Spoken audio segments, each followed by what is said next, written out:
پہلے تو آپ کے بابا نے آپ کے بیٹے کو دیکھا، خوش ہوئے، لبوں کو چوما، رخسار کو چوما، لیکن نہ جانے کیا ہوا کہ آپ کا بابا رونے لگا. کہا میرا بابا میرے بیٹے کو دیکھ کر کہاں بھی. تو کتابوں میں یہ لکھا ہوا ہے کہ شہزادی دیوار کا سہارا لے کر اس حجرے میں آئی جہاں حضور تشریف فرما تھے، اور دروازہ کھولا تو لکھا ہے کہ بیٹی نے باپ کو سلام کیا. رسول اللہ نے سلام کا جواب تو بعد میں دیا، آنکھ سے آنسو پہلے پوچھے کہ کہیں روتی آنکھوں کو بیٹی نہ دیکھ لے. لیکن چونکہ قریب بتا چکی تھی تو بار بیوی نے کہا بابا کیا آپ کو میرا بیٹا اچھا نہیں لگا؟ تو کہا بیٹی یہ تو کیا کہہ رہی ہے، مجھے میرا نواسا بہت عزیز ہے. کہا بابا عزیز ہے؟ کہا ہاں بہت عزیز ہے. کہا بابا اگر عزیز ہے تو رونے کا سبب کیا ہے؟ کہا بیٹی تو یہ نہ پوچھ، اس لیے کہ تو ماں ہے اور سنے گے تو برداشت نہیں ہوگا. بیوی نے کہا نہیں بابا بتائیے، میں برداشت کروں گی. لیکن نبی بتانے کو تیار نہیں ہے. لیکن 3 مرتبہ بیوی نے کہا، جب جواب نہ ملا تو شہزادی نے سوال کا انداز بدل دیا. کہا کہ بابا یہ بتائیے میں آپ کے کون ہوں؟ تو کہا بیٹی بھی کوئی پوچھنے والی بات ہے، تو میری بیٹی ہے. کہا بابا بیٹی کو کہاں؟ کہا بیٹی پہ حق باپ کا ہوتا ہے. کہاں بیٹی کا حق ہوتا ہے باپ پر. کہا بابا اسی حق کا واسطہ کیا روک کیوں رہے ہیں؟ جب حق کا واسطہ دے دیا تو مولا امیر المومنین کو دیکھا رسول اللہ نے، آواز دے لی قریب آؤ. مولا قریب آئے کہ فاطمہ کے بازو کو پکڑ لو، اور میں بازو تھامے. کہا بیٹی تو دیر میں آئی، اللہ کا فرشتہ پہلے آ گیا اور اس نے مجھے بتایا کہ یہ آپ کا نواسا کربلا میں 3 دن کا بھوکا پیاسا شہید کیا جائے گا. یہ بیٹی میں نے زبان جبرائیل سے سنا، مجھ سے رہا نہ گیا. دیکھیے بیٹی معصومہ ہے اور جو یہ خبر سنا رہا ہے وہی مخبر صادق ہے. شہزادے کو یقین تو ہے کہ وہ گواہی جو میرا بابا کہہ رہا ہے، مگر ماں کی مامتا کیا کیا جائے. کہتے بابا میرے بیٹے خطا کیا ہوگی؟ بیٹی کوئی خطا نہیں ہوگی. کہا اچھا بابا یہ بتائیے جب یہ واقعہ پیش ہے کہ آپ ہوں گے، یہ کیوں پوچھا تھا؟ لیکن نبی نانا ہیں اور نانا بھی ہوتے ہوئے نواسوں پر کرتے. کہا نہیں بیٹی میں نہیں ہوں گا. اچھا بابا آپ نہیں ہوں گے، اس کا باپ علی مرتضیٰ ہوگا. کیوں پوچھا تھا؟ یہ باپ بڑا شجاع ہے، فاتح خیبر ہے. کہا نہیں بیٹی علی مرتضیٰ بھی نہیں ہوں گے. کہا اچھا بابا اس کا بھائی حسن مصطفیٰ ہوگا. کہا نہیں وہ بھی نہیں ہوں گے. تو کہا بابا یہ چکی پیسنے والی ماں ہوگی. کہا نہیں بیٹی تو بھی نہ ہوگی. تڑک پوچھا من کہاں ہوتے لگا. میں نے کہا بابا جب میں بھی نہ ہوگی تو میرے لاغ اور روئے گا کون؟ یہ میں نے واقعہ کیوں سنایا؟ آپ یہاں بیٹھے ہوئے ہیں، آپ نائب رسول بن کے بیٹھے ہوئے ہیں.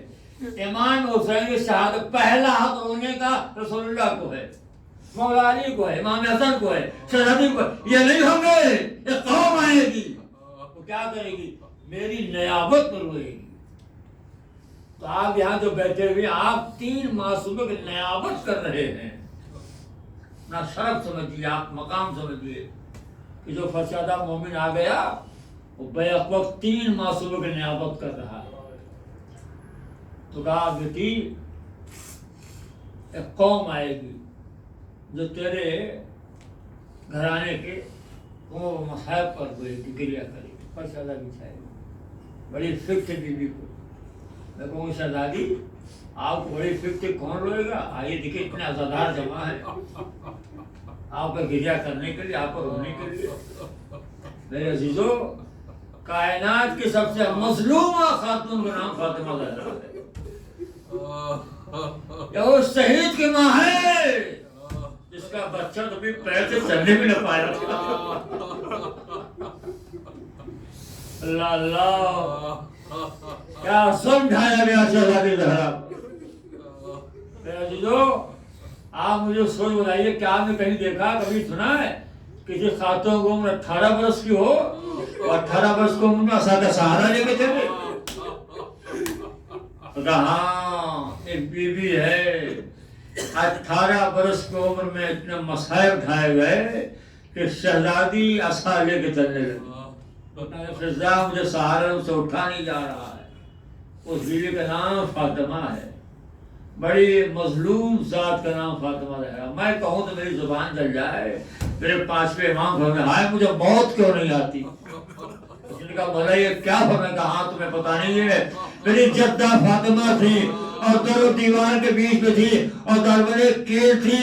جب دھکا دیا گیا تو کیل میں دادی کے سینے میں گل گئی جسے اتنی تکلیف ہوتی تھی. جب سال لگے بابا اب تو آپ کے بیٹی سانس بھی نہیں لیا جا رہا. حضور کی وفات کے بعد کوئی پہر ایسا نہ آیا جب شہزادی اپنے باپ پر نہ روئی ہو. سوال یہ کہ ہر بیٹی باپ پر روتی ہے لیکن کیا وجہ ہے کہ جناب فاطمہ زہرا اتنا روتی تھی. کائنات میں کوئی بھی بیٹی اپنے باپ پر اتنا روئی جتنا جناب فاطمہ زہرا روئی ہے. تو رونے کا سبب کیا ہے؟ اے میرے عزیزو واقع کربلا گزر جانے کے بعد چوتھے امام مدینے میں ایک آپ کا چاہنے والا مدائن سے آیا. آنے کے بعد مولا کو دیکھ کے گریہ کرنے لگا. کہتا مولا آپ کربلا میں یتیم ہو گئے. میرے چوتھے امام نے کہا بھائی میں یتیم تو ضرور ہوا ہوں مگر میں کربلا میں یتیم نہیں ہوا. مولا پھر کہاں ہوئے؟ کام تو اس دن یتیم ہو گئے جس دن رسول اللہ کی وفات ہوئی ہے. اب آپ کو سمجھ میں آیا شہزادی کیوں روتی تھی. رونے کا سمجھ تھا کہ بی بی اپنے یتیمی کے آئینے میں اپنے سکینہ کے رخسار رکھتے تماشے دیکھ رہی تھی. ہائے سجا کہ کچھ میں رکھتے دورے دیکھ رہی تھی اس لیے رو رہی تھی. میرا عزیزو اتنا گریہ کسی بیوی نے نہیں کیا. صبح ہے تو رونا شام ہے تو رونا. یار بابا ایک دن آیا مولائے کائنات آئے کہا ابو الحسن میری چند وصیتیں سن لو. مولا بیٹھ گئے. آپ وصیتیں سنتے رہتے ہیں نا. آخر وصیت دیتی کہ ابو الحسن ہوتا یہ ہے کبھی کبھی رات میرا کربلا حسین جسے پانی مانگتا ہے اگر کبھی پانی مانگے اسے پانی پلا دینا. اے اولاد والو ہمارے 12 اماموں سب سے امام کو پیاس لگتی تھی وہ ہمارا کربلا تیسرا امام تھا. اے وجہ جب امام مدینے میں تھے تو جناب ام لیلہ کا معمول تھا رات میں سر میں پانی لاتی تھی اور امام پہ سلام رکھ دیتی تھی.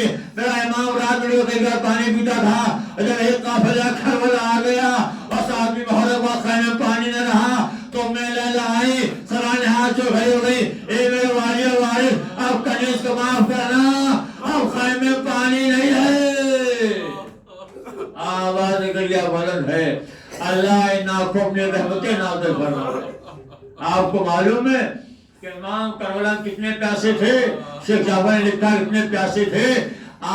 سورج الامام آسمان میں دھواں نظر آتا تھا. اے جملے اندر لگائیے جب کربلا میں ہمارے امام کے پاس کے حیات کے تو آخری لمحے رہ گئے تو آپ نے ایک لمحے کو سجدے وقت لیا آخری لمحے کو دے میرے شیعو جب ٹھنڈا پانی پینا تو عباس کے پیاس نہیں مجھ حسین کے پیاس کو یاد کر لینا. لیکن سب سے زیادہ امام پیاسے تھے. تو عزیزو یہ بی بی نے وصیتیں کی. مجلس تمام ہو رہی ہے وصیتیں تمام ہوئی یہاں تک لکھا ہے کہ شہزادی کی وفات ہو گئی. اللہ اللہ اے عزیزو امام نے غسل لیا کفن بنایا جنازہ تیار ہوا اور بچوں کو بلایا. بچے آئے بچوں نے زیارت کر لی. چند افراد تھے جن کے پاس جنازہ اٹھا لکھا بقیع لے جایا گیا اور لے جا کے دفن کر دیا گیا. شہزادی دفن ہو گئی. آخری بات سڑی مجلس تمام ہو جائے. دفن کے بعد کچھ لوگ صبح آئے کہے علی جنازہ کب اٹھے گا ہم نماز میت پڑھیں گے. امام نے کہا ہم نے جناب فاطمہ کو رات کو دفن کر دیا. لوگ یہ کہتے بیٹھے اللہ اللہ فاطمہ گفتن چلی جائیں ہم نماز میں پڑھ سکیں. آواز دے کہ آؤ بقیع ہم قبر کو کھودیں گے جنازے کو نکالیں گے اور ہم نماز میت پڑھیں گے. یا ارباب یادا مدینے پر زور شور سے آواز بلند ہوئی. امام کے کانوں تک پہنچے لیکن امام اٹھے سرخا کو بے نیام کیا اپنے کندھے میں رکھا. بقیع جانب آئے ایک قبر کے بعد بیٹھ گئے.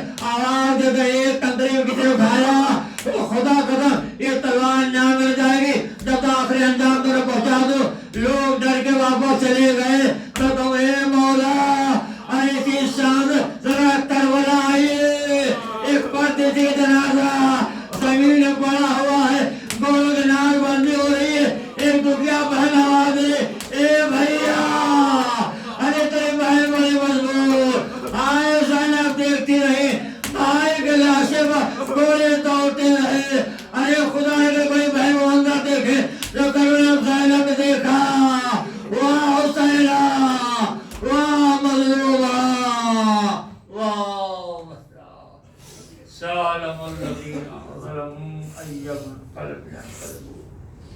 لعن القوم الظالمين تقبل منا انك انت السميع اللهم انی اسألک باسمک العظیم العظیم العظیم الاطلق یا اللہ تجھے واسطہ محمد و آل محمد کا ہماری صفات قبول فرما، ہم سب کو تمام توفیق عطا فرما، یا اللہ جو پریشان ہم کو پریشان دور فرما، معبود ہم جو مریض کو شفا عنایت فرما، یا اللہ امام کو ظلم تعدیل فرما، ہم سب کو ان کے ناصر و شمار فرما، تقبل منا انک انت السمیع ماتم حسین حسین یا حسین یا حسین یا حسین یا حسین یا حسین یا حسین یا حسین